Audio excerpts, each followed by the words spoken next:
Syracuse Basketball's roster next season is deeper than previous years. So, who's going to start for the Orange?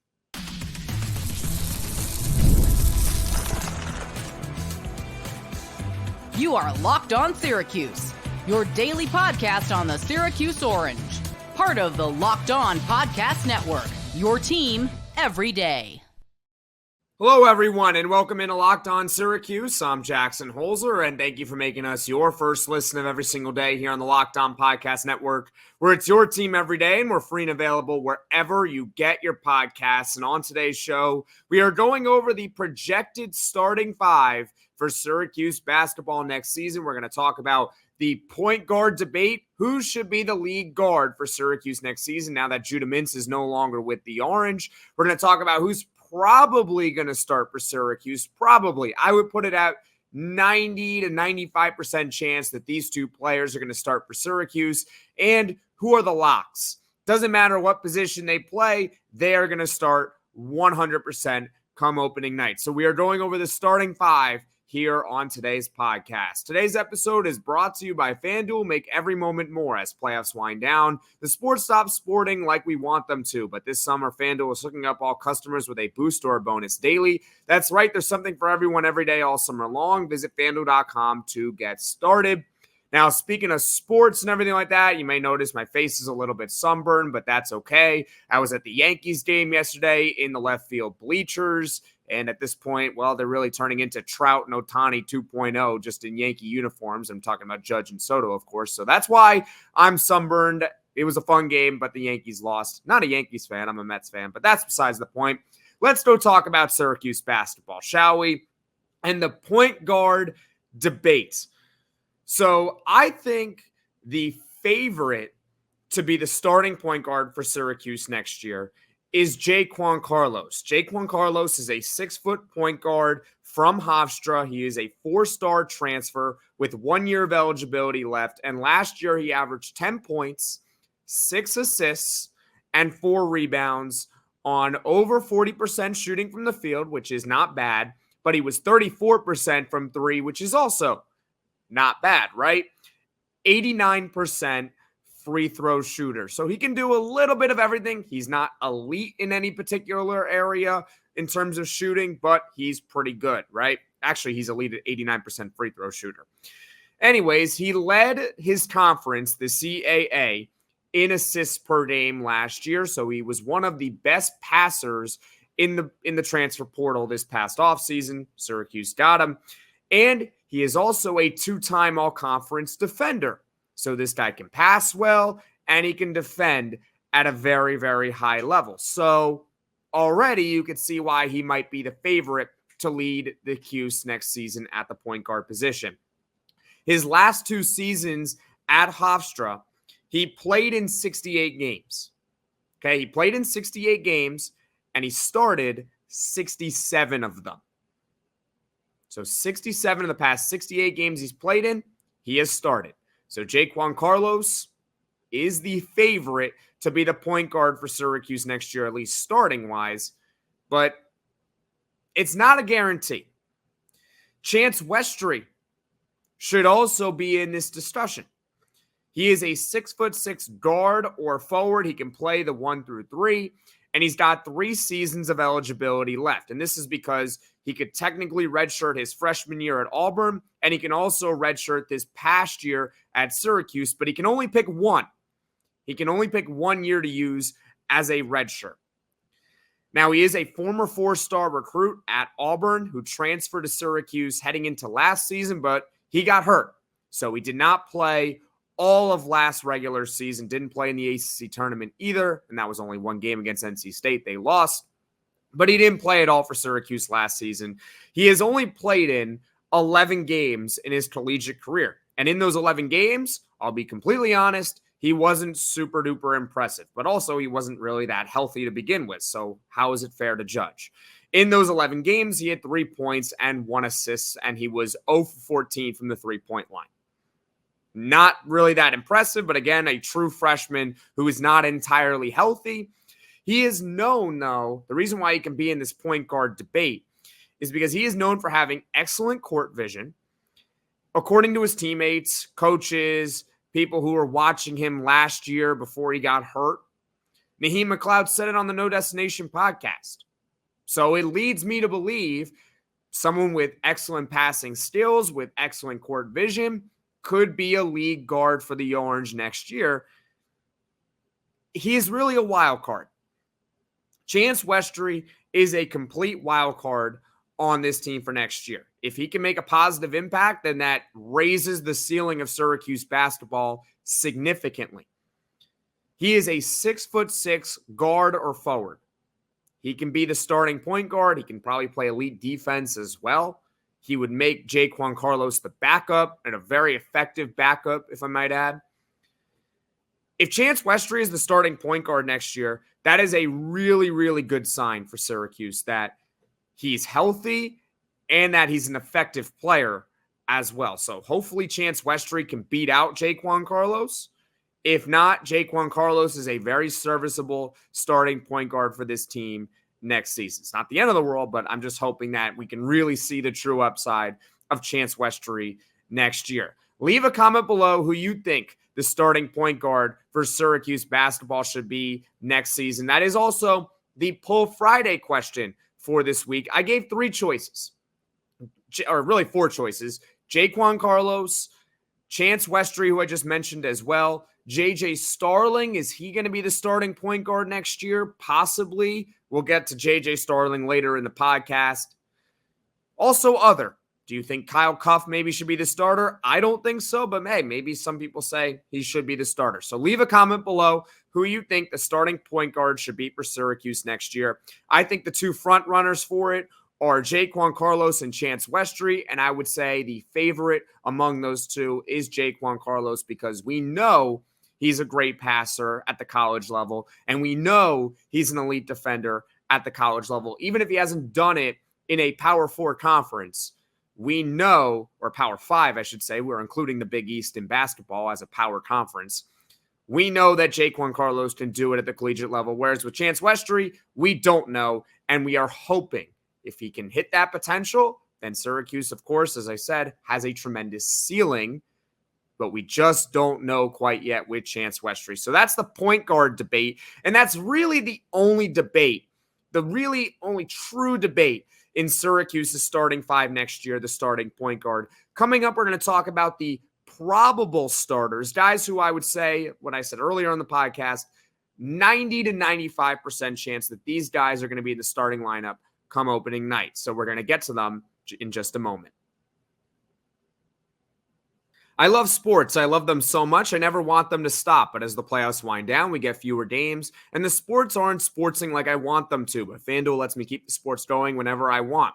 All I have to do is open the app and dream up bets anytime I'm in the mood. And this summer, FanDuel is hooking up all customers with a boost or a bonus daily. That's right. There's something for everyone every day all summer long. And speaking of Syracuse basketball, FanDuel has the Orange's odds of winning the national championship next year at plus 12,000. Yes, plus 12,000. Those are long shot odds, but hey, you'd make a nice profit if you bet it. And who knows, if Chance Westry does hit that potential, he does hit that ceiling, then maybe Syracuse can easily make the tournament, possibly make a run. It's a long shot, but the odds are favorable. So head over to FanDuel.com and start making the most out of your summer. FanDuel, official sports betting partner of Major League Baseball. Are you watching Fox Sports or ESPN on your TV all day? Have to turn down the volume with all that shouting? Make the switch to Locked On Sports today, a free 24/7 sports streaming channel program for you every day to bring you the biggest stories without all the streaming. Locked On Sports Today brings you can't miss analysis, opinions, and news, streaming 24/7 on YouTube or the free Amazon Fire TV channels app. Part of the Locked On Podcast Network, your team every day. Welcome back, everyone. In the Locked On Syracuse, I'm Jackson Holzer, and on today's show, we are going over the projected starting 5 for Syracuse basketball next season. We talked about the main debate in the starting 5. Who is going to be the starting point guard for this team? Is it going to be Jaquan Carlos? Is it going to be Chance Westry? Could it be someone else? We talked about it earlier on the podcast. Now it's time to talk about the probable starters. These are guys who I think are going to start. I'm very, very confident, but it is not a guarantee, and it speaks to the depth that this team has. Let's start off with Chris Bell. Chris Bell is a 6'7" forward, and during his third season at Syracuse, he started all 62 games he has played in an orange uniform. All 62 since he arrived on campus. He has never come off the bench in his Syracuse basketball career.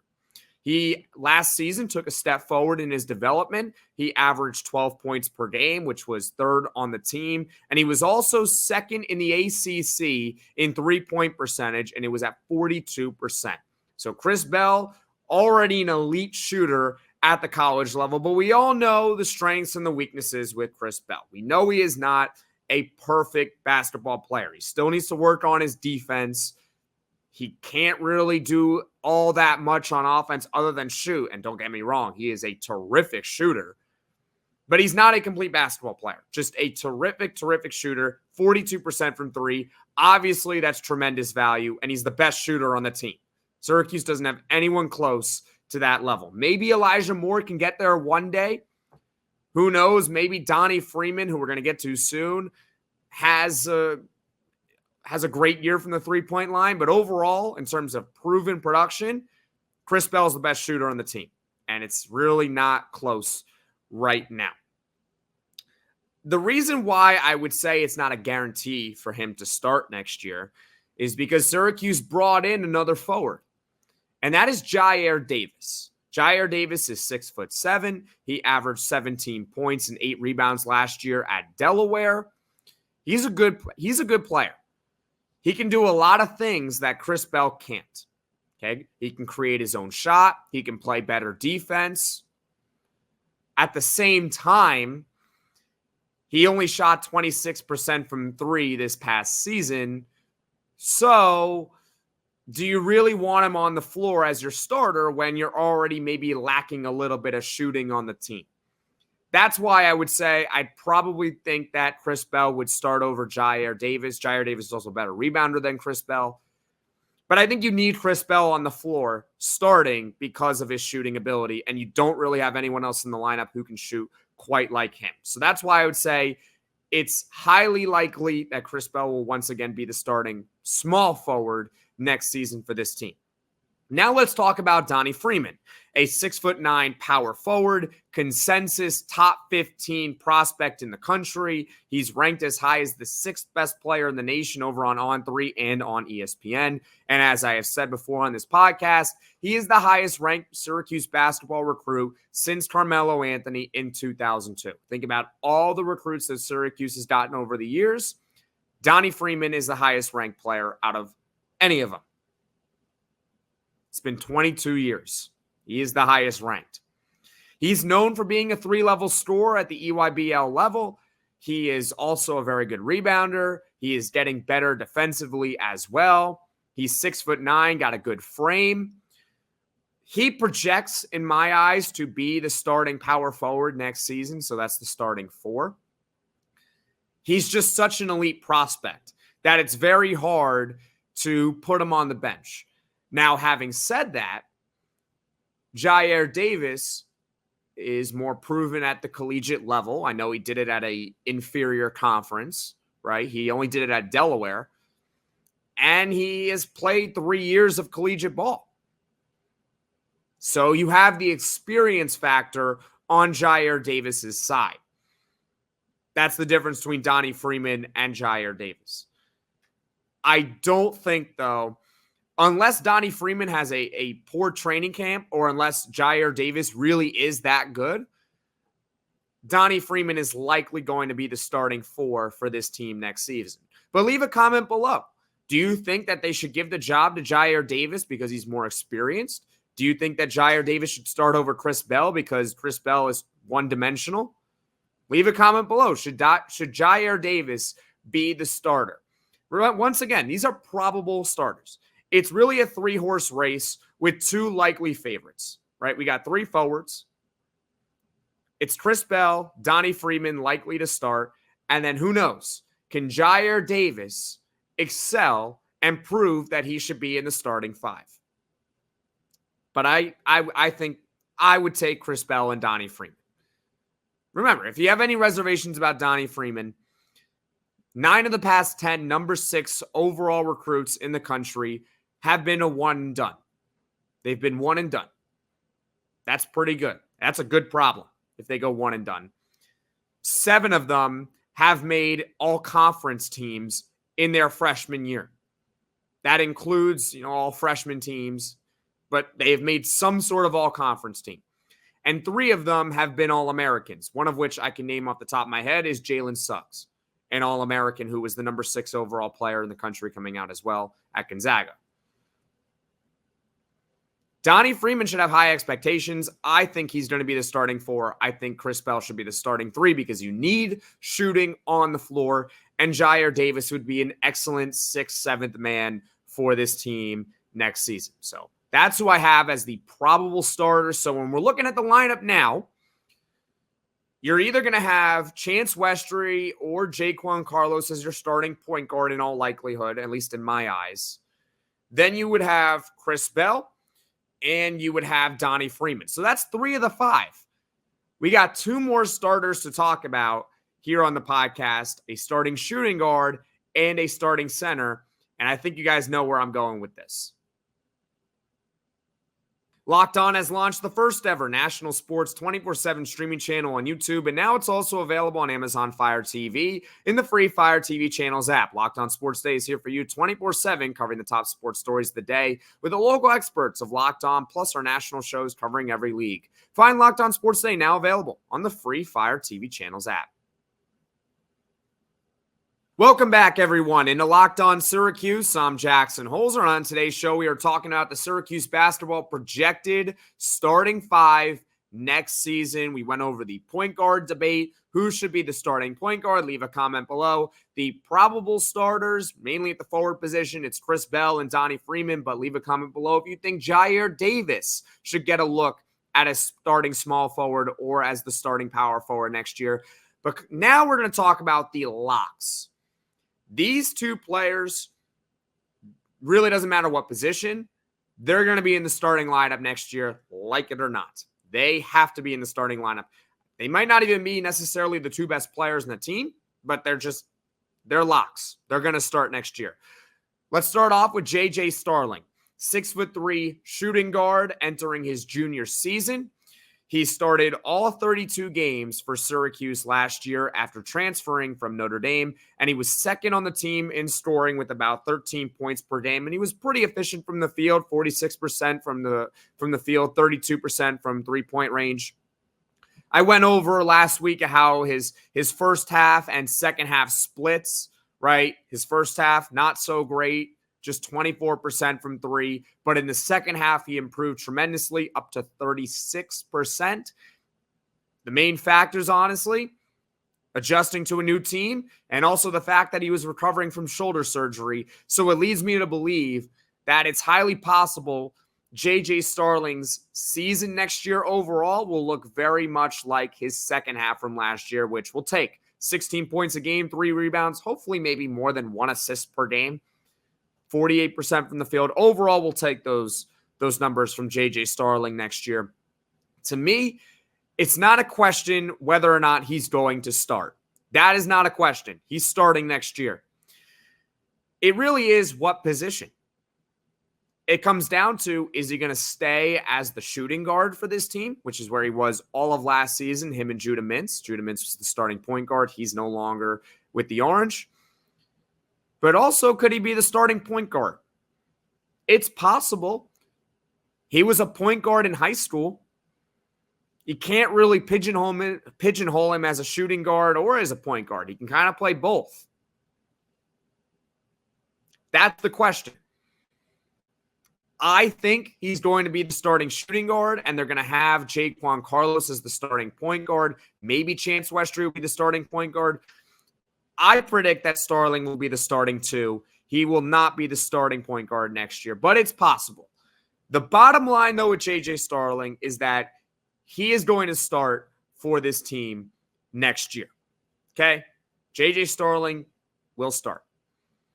Now let's talk about Eddie Lampkin. 6'11" center, from Colorado, who's entering his last year of eligibility. So that's why I've been talking about getting a big man on this podcast for 2025 recruiting, because Eddie Lampkin's not going to be with the team next year. He can't. He's not going to be with any collegiate team next year. He can't. Last year, he averaged 10 points and 7 rebounds per game at Colorado, which is pretty good. That's pretty solid, especially at the Power 5 level, 10 points and 7 rebounds. We'll definitely take that from Eddie Lampkin next year.